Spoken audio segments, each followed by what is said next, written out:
So we're doing this through Zoom, so I can't see directly if anybody's on the live or not. So I'm going to repeat myself a few times here just to make sure that everybody knows what we're doing. So we're going to take questions in the chat. Bear with us. Shawn is going to be kind of grabbing those questions and feeding them over to me. We'll do our best to get them answered. We're going to try to keep this to about 30 minutes, depending on how many questions we have. But yeah, just throw your questions in the chat. Business, marketing, anything that's on your mind, really. We're just trying to help small businesses, small business owners, marketing folks navigate this whole kind of mess that we're in right now and figure out how we can come out better on the other side of it. So yeah, throw the questions in the chat. As they come in, we will grab them and answer them.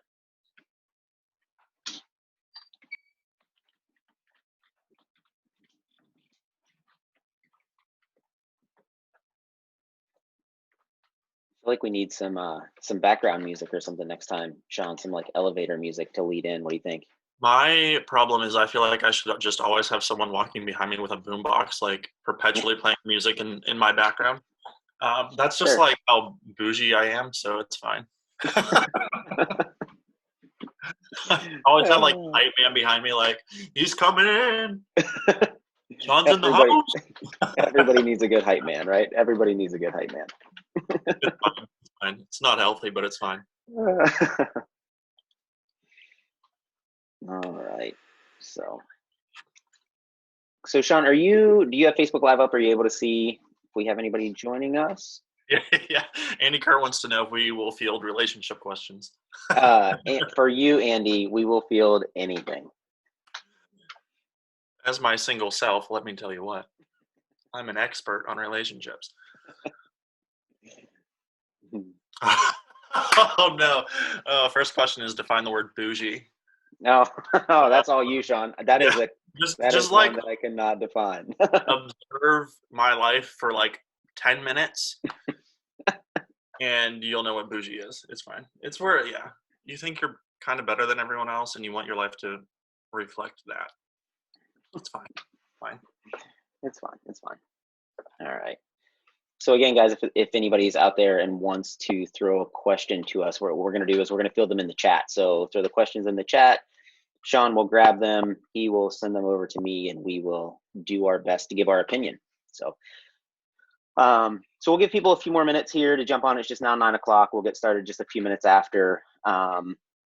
And we have a few questions already that we had come in, so we can start through those as you guys drop your questions in the chat, and then we'll get to those in the order that they come in or in the order that we want to answer them.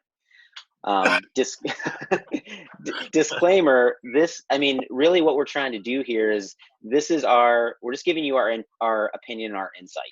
This is not, this is not legal advice. This is not us telling you this is how you should go do it.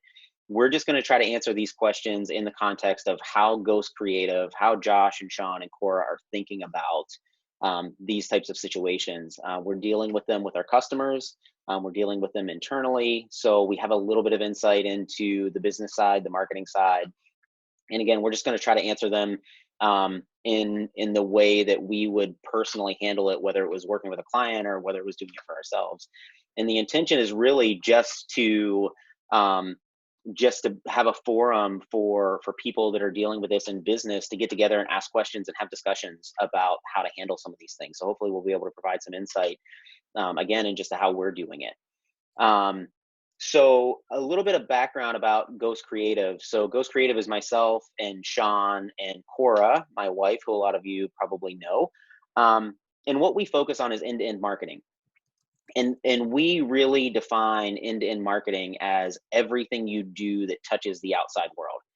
So everything from your social media marketing to your billboard, to your TV commercial, to the color of your carpet in your office, right? How your sign looks, whether your sidewalk is clean. All of that is marketing, because all of it influences whether or not someone is gonna buy from you in the end.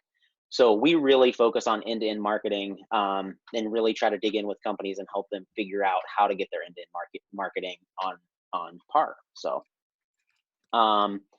let's see. So we have a question from Lois. Hi, Lois. It says, "Hi Josh, I'm here to gain some insight on how I can let my people know what services are available in the new time." That is a great question. Um, so letting people know about new services, this is something that a lot of people are dealing with, is creating new services so that they can fill the gap between, because a lot of the in-person services are just not available anymore. So how do you let people know about it? So we have to think about what people are doing in the time that people. So first of all, people have a lot more time now, right? They're spending a lot of that time on social media. Pumping out information on social media is a great way to get information out about new services. And what we hear a lot is, well, we don't want to overwhelm people. We don't want to be annoying with the amount of content that we put out. The reality is, social media channels handle that problem for you, because the information that I see on Facebook is reflective of what I've been engaging with on Facebook. So if I like a lot of your content, I'm going to see a lot more of it. But the reality is, no matter how much of your content I like on Facebook or comment on, I'm still not going to see all of it. So where we see business owners struggle is they don't want to put out too much information. They don't want to overwhelm people. They don't want to be redundant. It's okay, be redundant. People are not going to see all of the information that you put out anyway. So when you're talking about how can you let people know what services are available, put it on social constantly, constantly, constantly, constantly. The other thing you can do is, this is a great time to either have or build an email list. So if you have current clients and you have email lists for those people, send them emails, let them know what's going on. Over communicating right now is not a bad thing in general. It's definitely not a bad thing now. So Lois, I'd recommend putting a lot of that information out on social as much as you can. And if you have an email list, push out to the email list as well.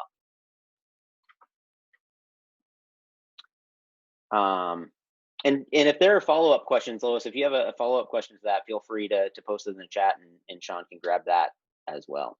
Yeah, she just kind of said that her biggest struggle is not having this kind of feeling that she didn't want to overwhelm people. So she kind of said, "Oh, thanks. It's good to be reassured that Yeah.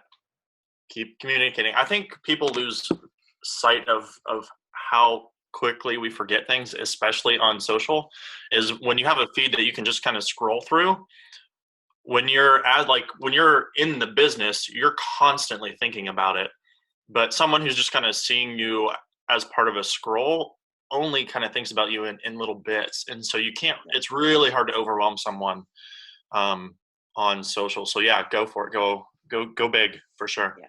And our minds immediately go to that one company that we can think of that posts too much information, right? Or in reality, probably posts annoying information.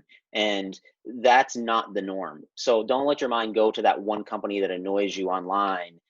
Just remember that there are tons of companies that you interact with that are putting out a lot of content, and you're not annoyed by them. You actually appreciate it, especially knowing a little bit about your business, Lois, and knowing that, knowing what you provide to people, knowing the value that you provide. People want to know that, right? Like, they want to get that information about what you have to offer. Let's see what else we have here. A couple more. Yeah. So Carrie Grandy asked about virtual office hours and if there's any kind of like a best way to go about offering those. Offering virtual office hours. I think the biggest thing with virtual office hours is just making them consistent, just like you would in your regular business.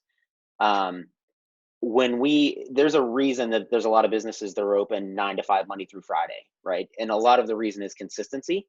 So if you're going to have virtual office hours, I think it's a great idea. I mean, listen, the theme that you're probably going to see through a lot of this is over communicating with people at the moment, because there's a lot of fear, there's a lot of anxiety, and being able to over communicate with people and let them understand that we're still here for you is incredibly important. So offering those virtual office hours, I think, is a great idea.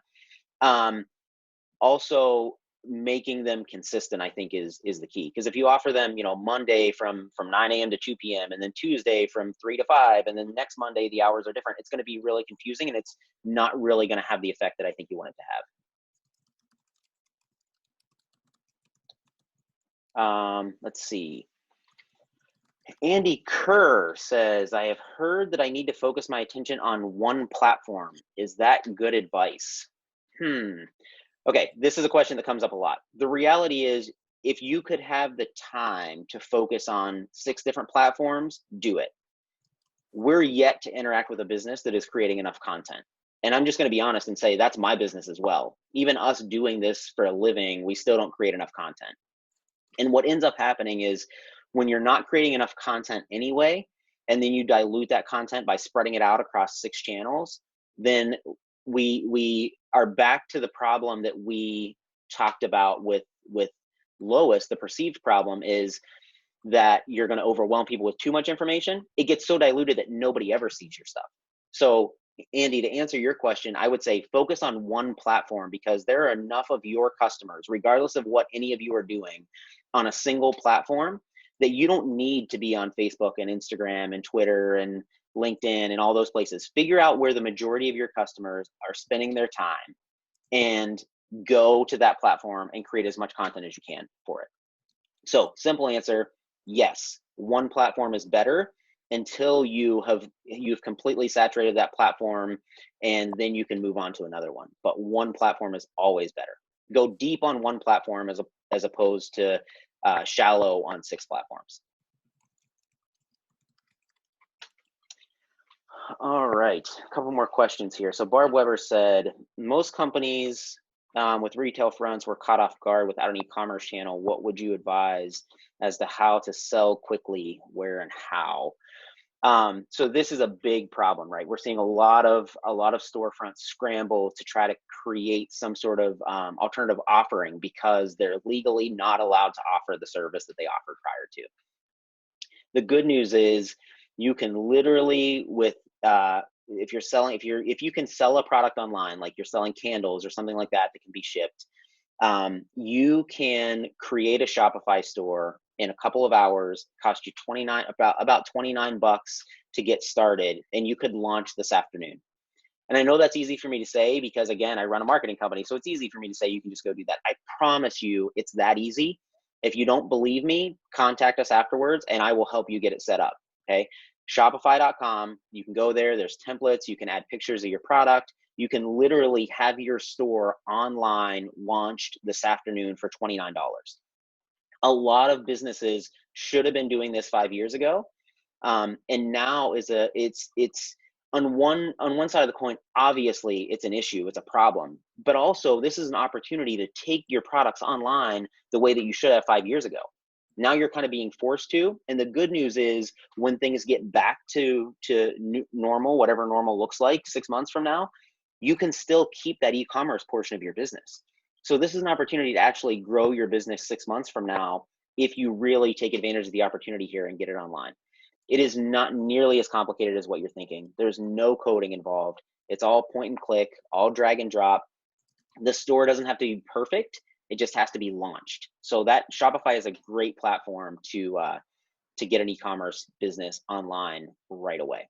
If it's a service business, a pure service business, it's a little bit different. And there are ways to do that as well. Like we're using Zoom and streaming it to Facebook Live. You can use it, there's tons of different software that you can use to create a streaming kind of, Andy does coaching. So there's tons of tools to do virtual coaching. You can set up a Shopify store for that as well to accept payments. So there's lots of options out there. If anybody needs help setting up an online store, please reach out to us. We're not trying to sell you anything. We're just trying to get businesses pointed in the right direction so we can all make it through this. Let's see. So Anne asked, so my business is going to be rocked because it's a gathering. I'm focused on shipping signs now. I use Facebook a lot. Instagram seems hard to sell on. How do I use Instagram to sell my new service of making and shipping? So I'm familiar with Anne's business. She is doing, I hope you don't mind, Anne, board and brush. And so board and brush is really about the experience of showing up with friends and creating, a sign, whatever it is, but it's really more about the experience than it is the product you lead with. And so, and in this case, Instagram is definitely hard to sell on because people are not looking to sell there. They're looking to buy there, I'm sorry. Facebook is a little bit easier, but still not great. I think you really need to dig in hard to how do you create this feeling of a community through Facebook and through Instagram.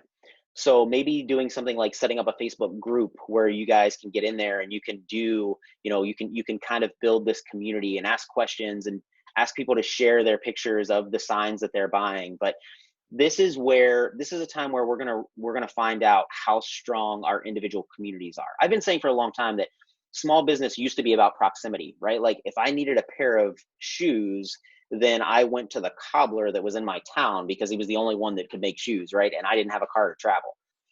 Now the internet has completely changed everything, and we can get products from anywhere overnight.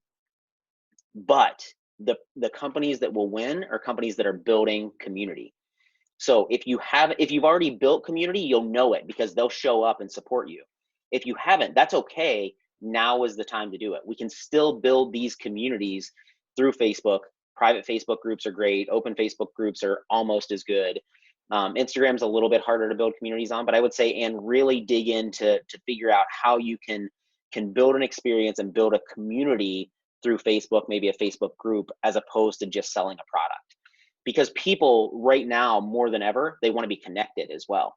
Give them a place to be connected, and it just so happens that you sell a product as well.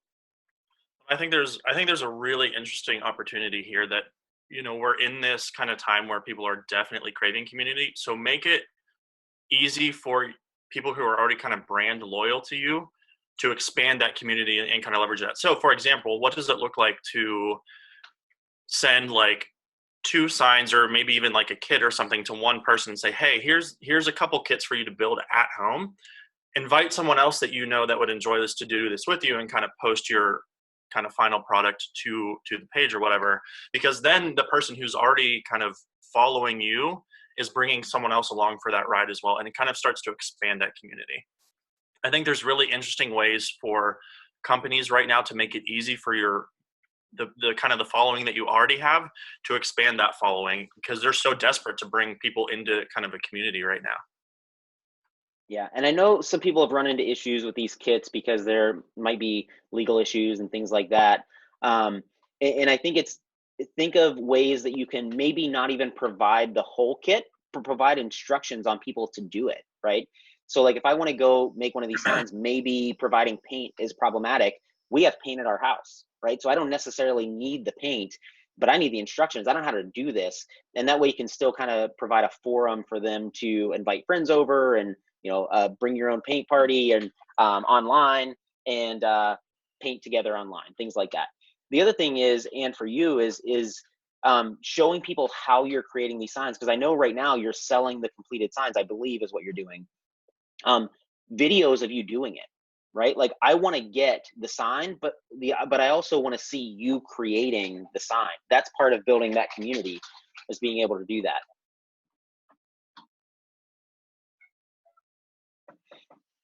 All right. So, okay, one more. We're going to take another question here. Shawn, let me know if there are follow-ups on any of those. The next question is from Carrie. Thanks for being here, Carrie. Follow-up to the office hours. Is there a virtual platform, Microsoft Teams, Zoom, et cetera, that works best for online hours? So, do we have a personal preference, I think is what the question is. I don't know if there's one that's better.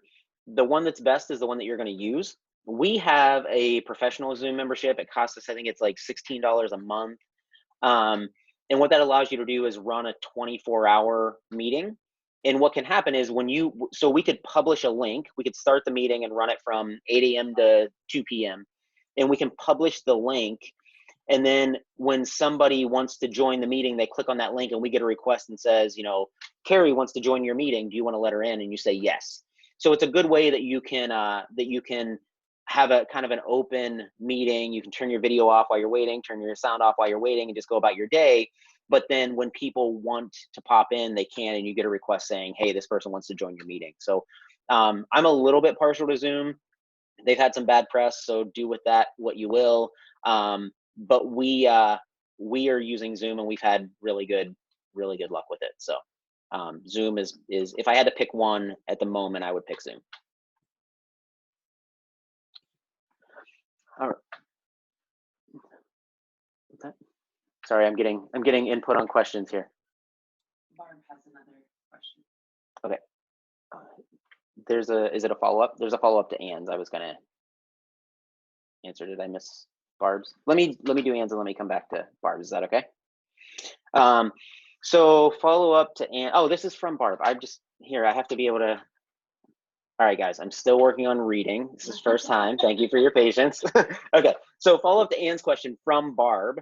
Can you speak more about the importance of building community, create a following on social media, or going deeper to build an email list? Community is the thing that is going to define whether or not you truly succeed in the future. I look at it like this. Anything that you're selling, no offense to anyone, it's true of us as well. Anything that you're selling, product, service, doesn't matter. I can find it somewhere else cheaper. I absolutely can. If you're selling a hammer, I can get it cheaper at Lowe's, and we can talk about how bad these big box stores are, or we can realize they're providing something completely different than what we're able to provide. As small businesses, we can provide community. We can provide experiences that do not scale, okay? Lowe's has no desire to do that. Amazon has no desire to do that. Microsoft, Walmart, none of those big companies have any desire to produce things that do not scale. So when we're talking about community, we're talking about anything that helps people feel an emotional connection to what you're doing. It's why we believe so heavily in brand, because people very, very, very rarely have an emotional connection to a product. You have the emotional connection to a brand, and your community is the reflection of that. Now, where we see small businesses and where we ourselves have some work to do is giving people the opportunity to join something, right? So, and I'm not talking about a paid product. I'm talking about like setting up a Facebook group where these are people that believe what we believe, right? So it's providing opportunities in the context of your business for people to connect with each other and connect with you, okay? What happens is we do whatever we do all day, every day, and it becomes really boring to us. The reality is, Barb, what you're doing, and what you're doing, Andy, what you're doing, everybody that's out there, you're doing something that for me is intriguing. Okay. And I want to connect. I want to know more about creating signs for Board and Brush. I want to know more about coaching. There's Lois, I want to know more about what you're doing, about the services you offer. And I want to get plugged in there. You have to give me opportunities to do that. And they're not sales pitches. They're forums, they're feedback, they're things like this, Q&A, where you're just trying to get people to come together with similar beliefs. Shawn, do you have anything to add there around community? To be rather blunt, I was looking at questions and kind of not paying attention to what you were saying. So I'm sure it was great. I fully support it, but I can't repeat it. So okay, you don't need to repeat it. Okay. All right, let's see. Yeah, so we have another question from Anne, which is actually really good. And this is a great question for you because I know you manage this tension at times. So you guys do stuff for your business on your business Facebook page and then do content on your personal page as well. Like, what is the line between your business page and your personal page? That's a really, really good question. Yeah. I think, first of all, it's going to be an individual choice, because some people will absolutely not post any business stuff on their personal page and vice versa. I'm of the belief that nobody actually buys from a business. The business is what allows you to create a sign, so there's some consistency, but people are buying from an individual. And maybe that individual's ideals are coming through a brand, but it's really the individual.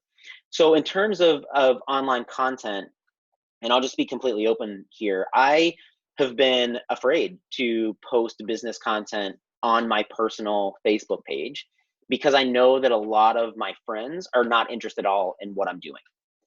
And at the beginning of this year, I really sat down and said, okay, do I believe fully in the things that I'm doing in my business? And I do. And so if that's the case, it's just like a restaurant recommendation, right? If I go to a restaurant and it's amazing, I'm going to tell my friends about it because I believe in it, because I believe it can add value to their lives. I believe that the things that I'm doing right now can add value to people's lives. And so I'm willing to post that stuff on my personal page. If you believe that what you're doing is truly adding value to people's lives, I wouldn't be afraid to post it on your personal page. So I think that posting things on your personal page just adds more credibility to what you're doing, because you're not going to do that if you don't believe in it. Now, again, there's going to be people that follow you that are your friends that have no interest in what you're doing, and you'll have to wrestle with that internally. But for me personally, I'm going to say, you know what, if they don't like some of the stuff I post, that's okay. I always tell my wife, I can be friends with people in real life and not on Facebook. So maybe some of those people won't be my friends on Facebook anymore. I'm okay with that. Not everyone is. I understand that. So that's where the personal choice comes in. Now, going the other way, posting personal stuff on the business page becomes much more touchy, because when I show up to your business, to anyone's business, I don't want all the dirty stuff. I want honesty, but I don't want all the dirty stuff, right? So I wouldn't be so eager to post personal stuff on the business page, but the other way around, I'm open to posting as much business stuff as you want on your personal page. We can't lose sight of the fact that, like, social media is social media. It's a software platform that we use to connect with each other. It's yours. You own it. You can do whatever you want with it. For me personally, I have no problem posting business stuff on a personal page. I think kind of an important piece to that question, though, is when somebody shows up to your company, like, are you yourself critical to that experience? Then yeah, sell yourself, because people need to be bought into you. But if you're a team of 10 or 12 people and the person kind of at the top is pushing themselves too much, and then a customer comes in and never gets to interact with that person, I think that's where maybe you pull back a little bit and say, I'm not trying to sell myself as much as I am trying to sell the company, or talk about company values, or like what we as a company are about. But I know for us, like, you're so critical. People need to know you in order to, like, trust our company. And so it makes more sense for you to, this is like what I believe, how we operate as a company. And so I think that's kind of a fine line to walk as people think about that question is, are you trying to sell or promote or market, or whatever term you want to use, the company, or are you a critical part to that experience when someone shows up? Yeah, I think the other thing, and I think it's important to say this, is even though I post business stuff on my personal page, there is zero expectation that employees would ever do that. And I've seen this where people will be working for a company, and the company pretty much says, hey, you need to be posting on your personal Facebook page, Twitter, LinkedIn, whatever it might be. That is where I would absolutely draw a hard line and say, just because I'm doing it, there is zero expectation that Shawn or Cora are posting anything business on their personal pages. It just, one, that's way overstepping my bounds. But two, it becomes completely disingenuous, right? Like, if we are true to what we say we are, where we really try to be honest with people, I can't tell someone that they have to go post on their personal page. It's just not, it's not genuine.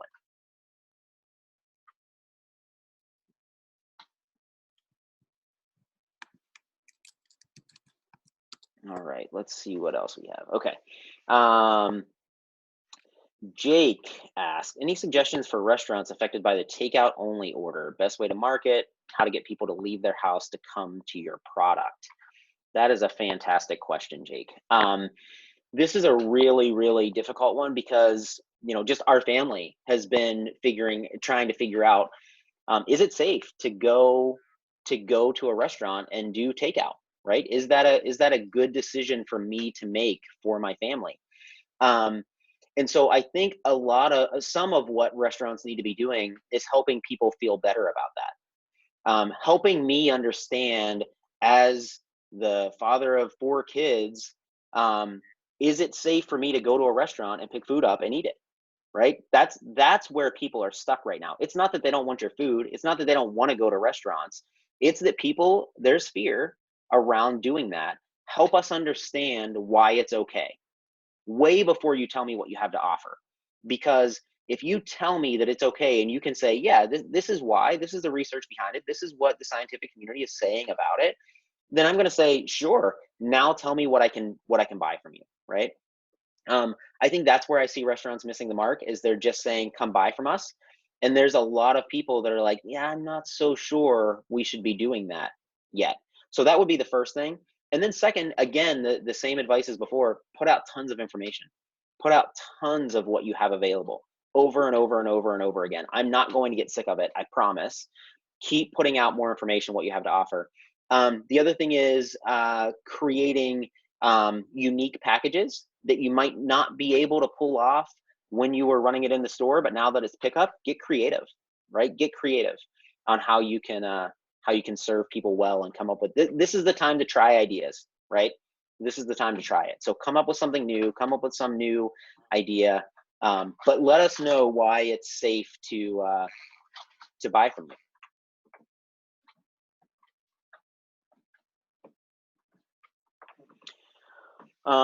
Okay, we got another question from Chris. I keep hearing people talk about things getting back to normal. What are your thoughts on how to position and shape a brand for creating a new ecosystem that is not the old way, but rather innovative? I love this question, Chris, because I think this is where people are messing up. I think that people are saying, I just want things to get back to how they used to be. And the reality is, if they go back to how they used to be, your business next year is going to look worse than it did last year. That's just the reality, because the economy is going to be different. Things are going to be different. And yeah, there's a lot of talk that like people are going to be looking to get out and spend money. The problem is the way the economy is going, and just being a realist here, people are not going to have as much money to spend, right? And so I don't think getting back to normal is the goal. I think that we need to get back to different. If we're going to, as small businesses, compete against big box stores, we have to do something different. They're going to survive and their prices are still going to be better than ours. So we have to, again, we have to create those communities. We have to have people eager to get back to doing business with us, even though they know that they can go somewhere else and get the same product or service. Listen, we're not the only marketing company in town. There are tons of them, and there are a lot of good ones. Why in the world would you come to us over someone else? That's not for you. That's for us. That's for us to build, right? Like we have to build that community of people, the rabid fans that say, no, when I'm doing this, when I need marketing services, the only place I go is to your company, right? When I want to get out with some friends and do something artistic, Board and Brush is the only place that I'm going. And you do that through community. And that is new because people are not doing community well. They're not providing opportunities for their clients to connect with each other and their clients to connect with them on a personal basis. So I think, Chris, the big thing for me is I don't think this is a time to try to get back to normal, because if we go back to normal, a lot of small businesses are not going to make it. Innovate. You have time. Here's the thing. People have been complaining forever that they don't have time. Now you have time. What are you doing with it? Are you spending it creating strategy? Are you spending it coming up with innovative ideas? Or are you spending it watching Netflix? Let's just be real, right? If you're spending hours a day watching Netflix, you are going to get back to normal, and normal is going to suck, right? You have to spend your time wisely when you have time, and we have time right now. Well, I think I've heard it phrased just a little bit differently. What are the non-negotiables of your business? And I don't think people really take time and space to define those things. So regardless of circumstance, what are the things that are going to remain true about my business? If you haven't taken the time to define that, right now is the perfect time to kind of walk through some of those questions, because then regardless of the situation or what things look like on the other side of this, these things are still going to be true. And then it's much easier to adapt to whatever is going to happen. But if you haven't defined, like, these are the non-negotiable things about how my business operates or what products or services we offer, then you have no idea what to change or what not to change when we kind of see what the other side of this is going to look like. And so I think so many people, like far too many people, have not defined kind of what the non-negotiables of their business are, so that when things like this happen, they really don't know what to pivot. And that can be a scary thing to start to tackle. But now you have the time and space to kind of figure those things out. Yeah, one other thing I'll add is a question we ask the companies that we work with is, what change are you trying to make in the world? Yeah. You have to know how the world is going to be different when you show up. You have to know that. So if you don't know the answer to that question right now, if you don't know the answer to what is the change we're trying to make in the world, figure that out. That is going to be the difference coming out on the other side of this, because when you can say, yes, this is why you need to come do business with us, because this is the change we're trying to make, and that's the change that you need. That is what brings people together on that common ideal, right? That common that common kind of difference that you're trying to make. That's where you really need to dig in. All right, guys, we're at 9:30. So we are going to take just a couple more questions, and then we're going to wrap this up so we can we definitely want to respect your time here. We're going to do this again on Friday, same time. We're going to do this Tuesdays and Fridays at 9 a.m. As long as people keep showing up, we'll keep doing it. So let's see where next question here. Okay, another question from Barb. I hear so much from people at home. Anything that addresses parents' anxiety and problems they're having now will resonate. So we are at home with 4 kids a lot of days, and God bless my wife, because she is handling the vast majority of that. She's loved every minute of it. And she has loved every minute of it. I think so. I'm in a little bit different spot. I worked from home for a couple years. I'm totally okay being home by myself. And I told John the other day, I kind of feel bad saying that, but I'm really doing perfectly fine through all of this, much to the much to the chagrin of the extroverts in the crowd.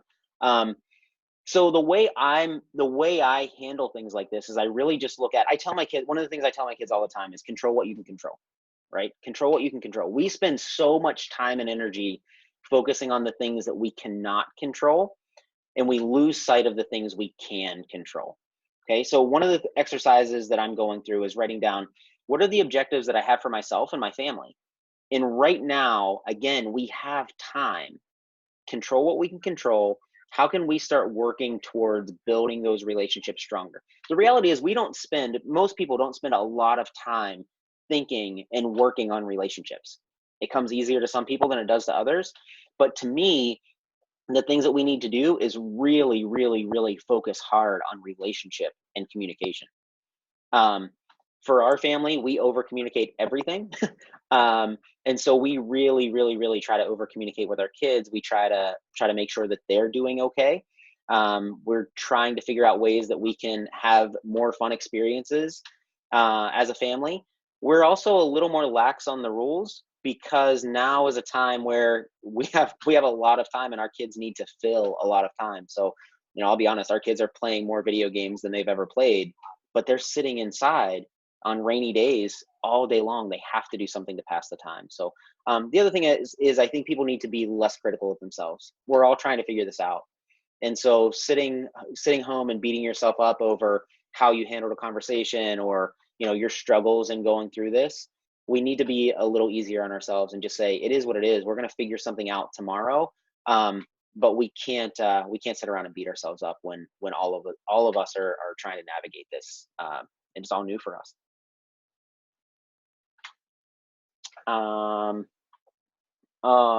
Okay. This is going to be the last question. This is my favorite question that we've gotten so far.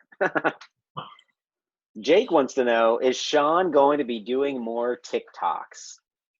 Jake, you will be happy to know that Shawn is going to be doing more TikToks. TikTok is a platform that if you guys are not there yet, regardless of what your business is, you need to get there.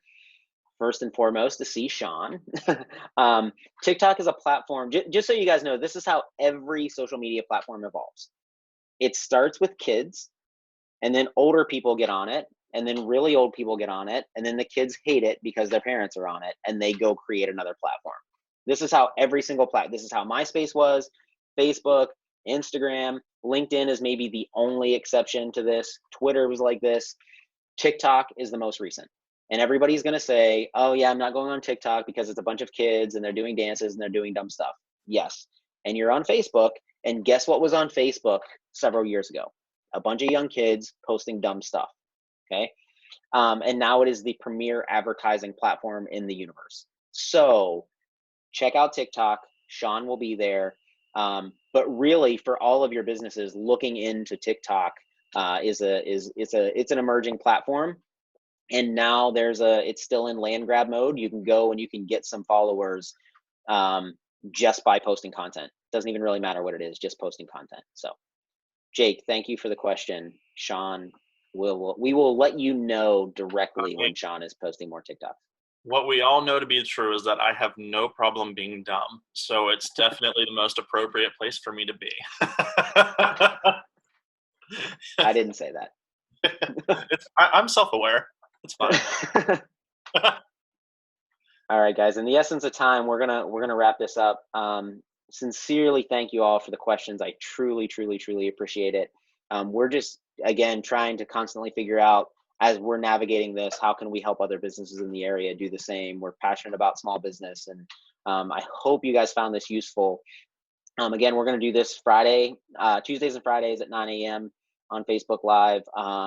If you have questions, you can shoot them to us in the meantime. If there's other people out there you think that could benefit from this, please let them know. And again, don't hesitate to reach out if you have questions. We're more than happy to help you guys. So let us know if you have questions. Thank you very much. Thanks, guys.